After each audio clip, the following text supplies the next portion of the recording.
Not everyone has happy memories of Christmas, especially the chosen boy wizard, Harry Potter. Every Christmas, Harry is reminded of what he has lost, and even though he's surrounded by friends, Harry continues to feel alone. Throughout the series, Christmas plays a big part in Harry's journey. Referencing the books and the feature films, here is how Harry Potter celebrates Christmas.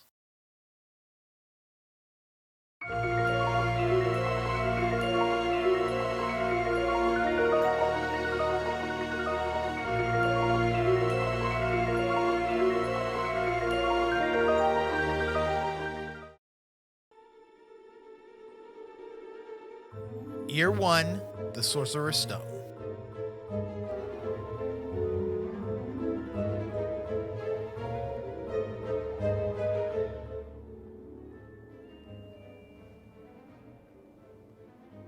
Good luck, Harry Potter. For his first 11 years, Harry Potter spent Christmas with his Uncle Vernon, Aunt Petunia, and Cousin Dudley. As Harry's only living relatives, they were abusive and most likely never gave Harry a present or even allowed him to celebrate Christmas. So it's no surprise that during his first year at Hogwarts, Harry chose to spend Christmas at school instead of returning to the Dursley house and celebrating the best Christmas he probably ever had.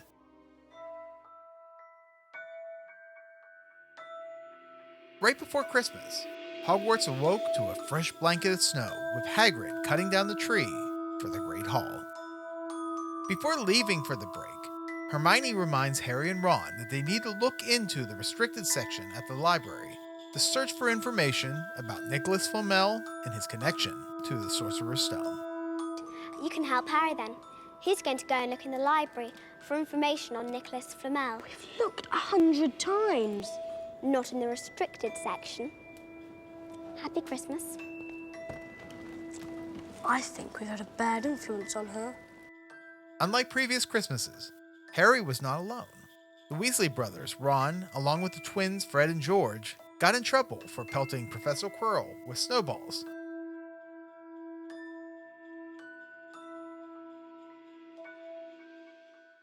On Christmas morning, Harry awoke, running to the Gryffindor common room to discover presents under the tree. The first present he received was a hand-knit sweater with an H on it from Mrs. Weasley. The second gift was one of the Deathly Hallows, the Cloak of My Invisibility. body's gone. I know what that is. That's an invisibility cloak. And who gave it to you? There was no name. It just said, use it well. While Harry didn't know who it was from, we later learn it was from Dumbledore, and once was owned by his father James.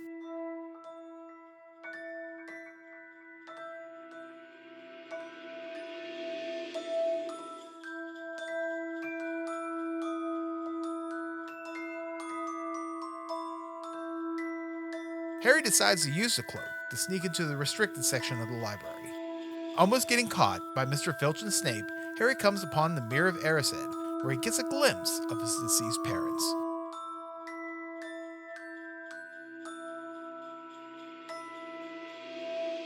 Dumbledore discovers Harry staring into the mirror and looking at the deepest, most desperate desire of Harry's heart.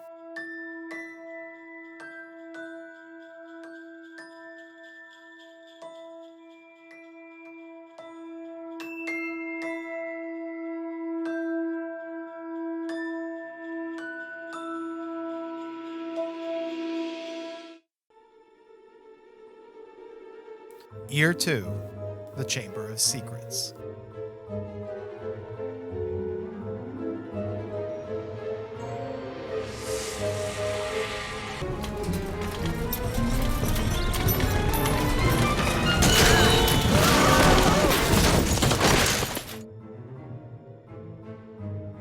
In Harry's second year, Ron and Hermione stay at Hogwarts for the holidays, only because they have work to do. Are we going to drink that? We'll have exactly 1 hour before we change back into ourselves. We don't get to see Ron giving Harry the Flying with the Cannons book about the Chudley Cannons Quidditch team, or anything else that Harry got for Christmas that year. In a few days, the Polyjuice potion will be ready. We may truly know who is the heir of Slytherin. Everything's set. We just need a bit of who you're changing into. Crab and Goyle. Hermione gathered hair from Millicent Bulstrode, or at least she thought. Turns out the hair wasn't from Millicent, but from her cat.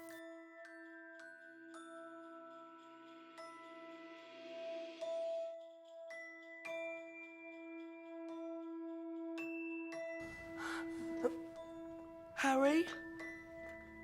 Ron. Ron and Harry manage to sneak into the common room disguised as Crabbe and Goyle and discover that Malfoy knows nothing about the chamber.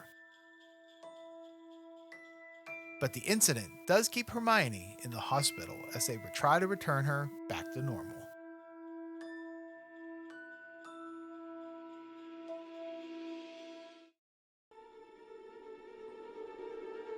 Year 3. Prisoner of Azkaban.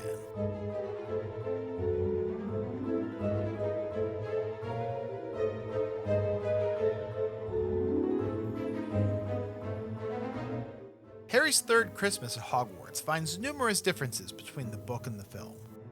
The movie and the book both detail Harry receiving the Marauder's map from Fred and George right before the Christmas break. Dare you talk to me? Filthy little mudblood. Who was that? Harry then sneaks out of the castle and has some fun with Malfoy and learns that Sirius Black is his godfather in Hogsmeade. What could be worse? Bess, Sirius Black was and remains to this day Harry Potter's godfather. We don't see Christmas morning in the film, but we do get part of that scene at the end of the movie. In the book, following the destruction of his Nimbus 2000 by the Whopping Willow in a Quidditch match, Harry wakes up Christmas morning to an anonymous gift of a firebolt broom. Hermione suspects that the gift may be from Sirius Black. She tells Professor McGonagall, who confiscates it.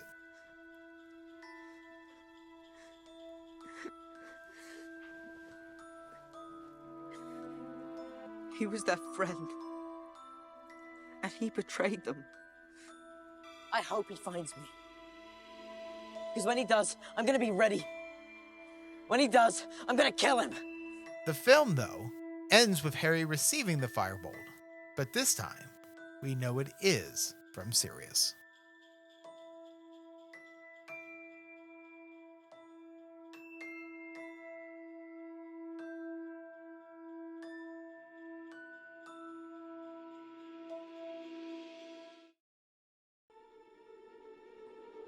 Year 4.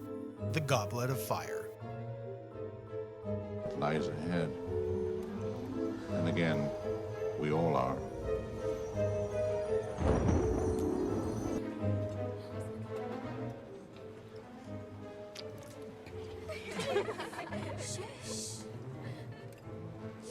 In Harry's 4th year, he is unwillingly entered into the Triwizard Tournament when Barty Crouch Jr., disguised as Mad-Eye Moody, puts his name into the goblet.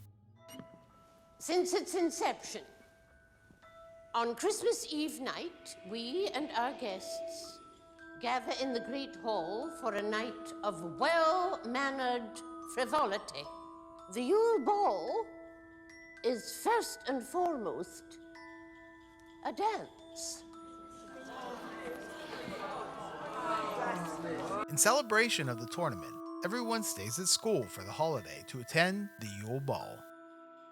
The Great Hall is transformed into a lavish winter-themed extravaganza where students wear their finest, well, almost finest dress robes and bring a date to dance the night away. I just wondered if maybe you want to go to the ball with me? I didn't catch that. Just wondering if maybe you wanted to go to the ball with me. Someone's already asked me. And, well, I've said I'll go. After being turned down by Cho Chang, who was asked by Cedric Diggory, Harry asks the Batil twins to accompany him and Ron.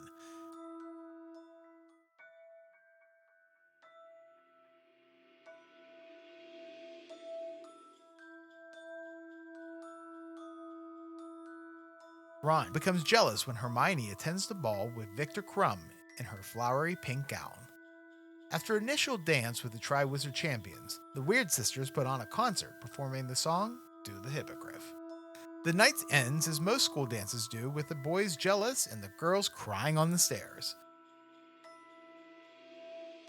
Harry does overhear a conversation between Snape and the headmaster of Durmstrang, Igor Karkaroff, discussing how Voldemort's growing power is making their dark mark burn.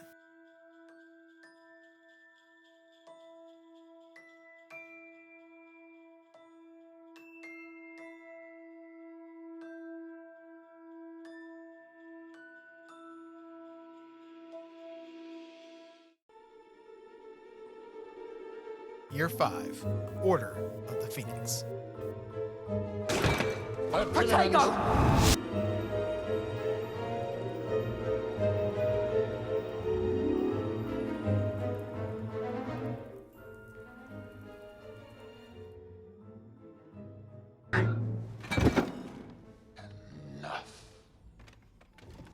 Harry starts the Christmas holiday on a high note, noticing Cho Chang looking at a photo of Cedric Diggory. They both discuss him, and he ends up having his first kiss with Cho in the Room of Requirements, underneath some growing mistletoe. Later, in the common room, Harry describes the experience as Wet.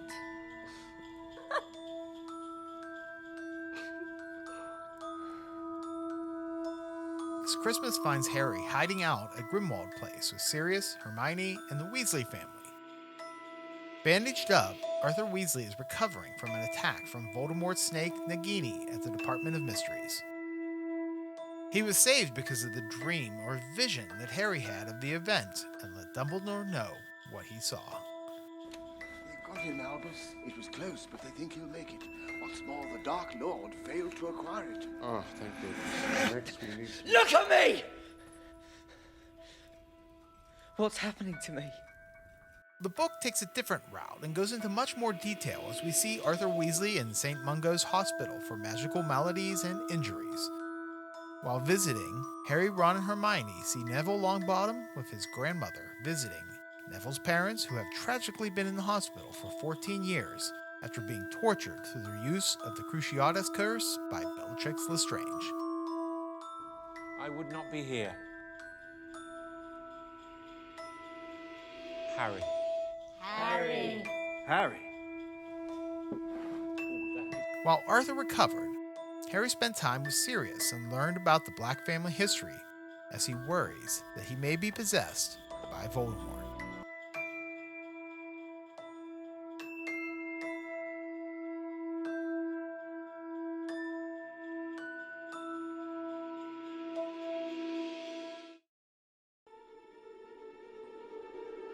Year 6, Half-Blood Prince.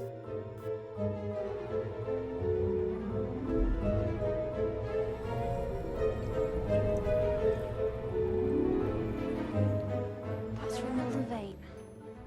Apparently she's trying to smuggle you a love potion. Really? Hey, she's only interested in you because she thinks you're the chosen one. But I am the chosen one. Okay, sorry. Right before Christmas break, the new potions teacher, Professor Slughorn, invites his favorite students he collects to the Christmas party. This includes Hermione, Luna, Ginny, and Cormac McLagan, who doesn't care for the Dragon Balls being served and vomits all over Snape's shoes, earning him a month's detention. Draco attempts to crash the party, only to be caught by Mr. Filch. Snape takes Draco aside, and Harry overhears their discussion. I swore to protect you. I made the unbreakable vow. I don't need protection. I was chosen for this. I was chosen. This is my moment. Concerned that Draco hexed Katie Bell, Snape reminds him that he took the unbreakable vow to protect him.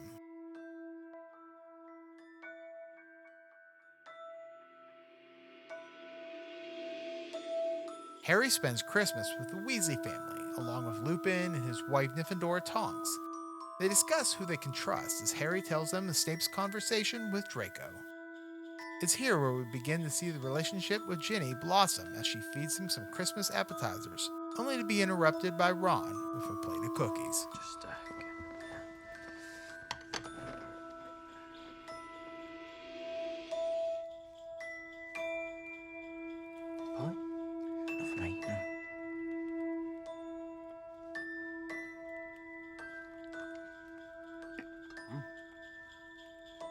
In Mr. Weasley's garage, which is filled with Muggle junk, Harry tells him he suspects that Draco is interested in a vanishing cabinet.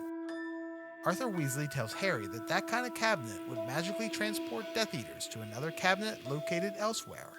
Harry, who saw a cabinet at the dark magic antique store Morgan and Burke's, begins to be concerned at what Draco might be up to. In the book, estranged oldest Weasley's son, Percy, arrives with the Minister of Magic, Rufus Scrigmore, on Christmas Day. Scrigmore attempts to recruit Harry and use him for political gain.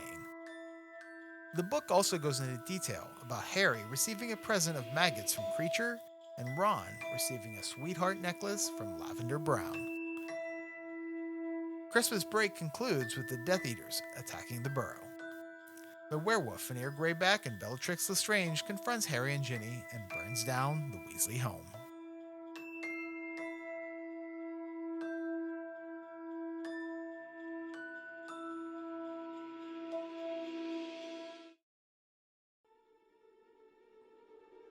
Year 7.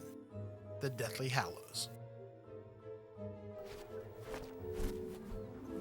There were once 3 brothers who were traveling along a lonely, winding road at twilight. In time,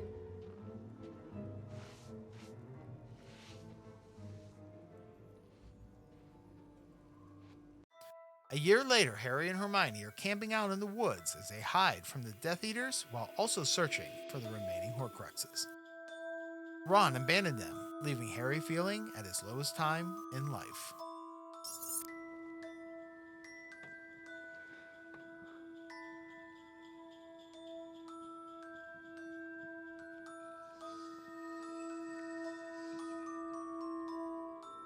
Hermione?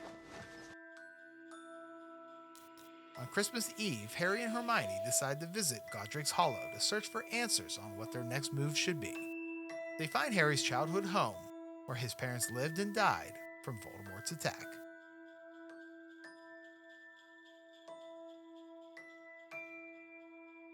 Next to the church is a graveyard, where he finds his parents' grave for the first time.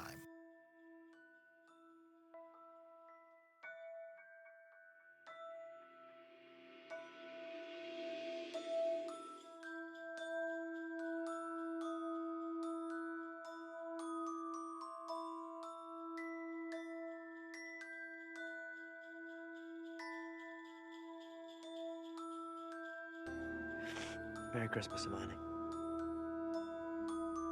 Merry Christmas, Harry. The scene is peaceful and quiet, and possibly the saddest Christmas Harry has ever experienced. They discover they are being watched by Bathilda Bagshot, following her home, only to discover that Voldemort's snake Nagini is disguised in her body. They manage to escape and return to the woods.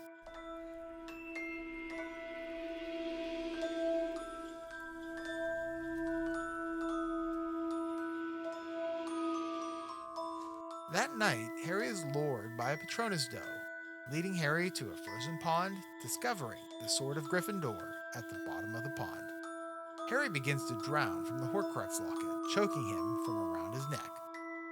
Ron, who found his way back to them, saves Harry's life, and with the sword, destroys the locket.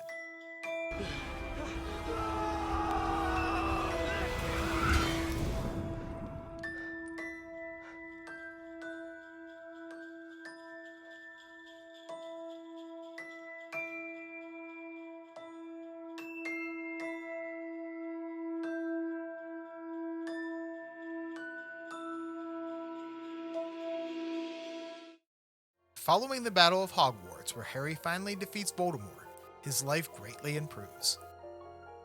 Hermione marries Ron, and they have 2 children, Rose and Hugo. While Harry marries Ginny Weasley, they have 3 children, James Sirius, Lily Luna, and Albus Severus. Albus Severus Potter. You were named after 2 headmasters of Hogwarts. One of them was a Slytherin, and he was the bravest man I've ever known. You can only assume that the friends were finally able to have an amazing Christmas, since his scar never hurt him again. Well, that's how Harry Potter celebrated Christmas. Who should I feature next? Leave me a comment below and be sure to hit that like button and subscribe. I'm the Christmas Aficionado, and remember, stay off the naughty list.